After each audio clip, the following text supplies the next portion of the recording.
नमस्कार दोस्तों, जय हिंद। हमारे यूट्यूब चैनल में आप लोगों का स्वागत है। और दोस्तों, आज प्राथमिक शिक्षक चयन परीक्षा 2025 के बारे में बात करने वाले हैं, जिसकी जो स्पष्टीकरण आया था 7.7 खंडिका का, उसके बारे में कुछ कमेंट्स भी थे अभ्यर्थियों के। तो मैं कहा चलिए उस पर वीडियो बना देते हैं।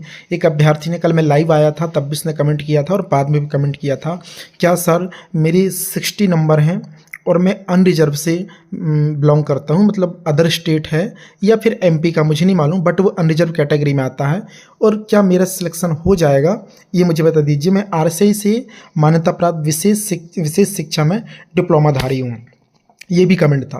तो ये एक ही व्यक्ति का कमेंट नहीं था, काफ़ी सारे लोगों का कमेंट था कि सिलेक्शन होगा नहीं होगा। देखो, मैं आप लोगों को आज बताने वाला हूँ कि क्या सारी चीज़ें चल रही हैं स्पेशल शिक्षकों को लेकर के। एमपी में देख रहे हैं आप लोग, कोर्ट केस के अधीन सारी चीज़ें हो रही हैं, और कहीं ना कहीं आप लोग ही दोषी हैं जो 5 महीने से डिले कर चुके भर्ती को। अगर आप लोग कोर्ट केस ना करते तो शायद रिजल्ट आपका दिसंबर में ही आ गया होता, लेकिन 7.7 खंड का 2 बार खुलने के कारण काफ़ी लेट हो चुका है।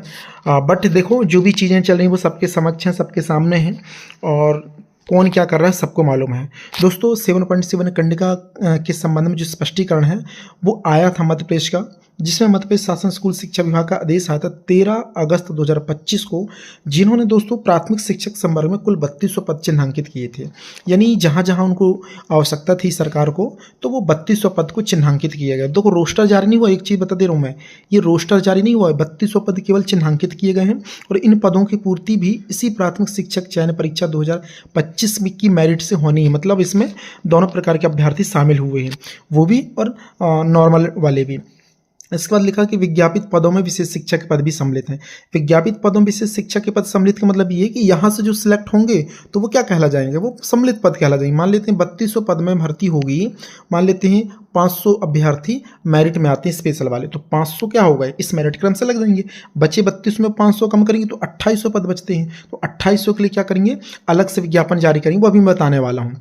इसके अलावा उन्होंने कहा कि आरसीआई से मान्यता प्राप्त जो अभ्यर्थी डिप्लोमाधारी उनको जो है चयन परीक्षा में उनके प्राप्त अंक का 5% बोनस अंक मिलेगा। तो 5% बोनस अंक उनको मिल जाएगा, ठीक है ना। जैसे 50 नंबर वाला तो उसको कुछ पॉइंट मिल जाएंगे, है ना, 1.5-2 नंबर। 60 वाले को 2-3 नंबर मिल जाएंगे। इस तरीके से जो बोनस अंक 5% जो भी आएगा, मान लीजिए किसी का 50 नंबर आए तो उसका 5% निकालोगे तो आपका निकल के आ जाएगा 2.5 नंबर करीब 52.5 हो जाएगा, ठीक इस तरीके से। तो इसमें जो है यही बताया गया कि 5% बोनस अंक मिल जाएगा। मेरिट में चयन होगा, विशेष शिक्षक के पद पर पदस्थ किया कर दिया जाएगा। अगर विशेष शिक्षकों के पदों की पूर्ति नहीं हो पाती, मान लेते हैं इस विज्ञापन से जो 3200 लोग सेलेक्ट नहीं होते हैं इस मेरिट लिस्ट में, तो उनके लिए पृथक से जो 3200 पदों में माइनस कर देंगे। मान लेते हैं 500 अभ्यर्थी लगे तो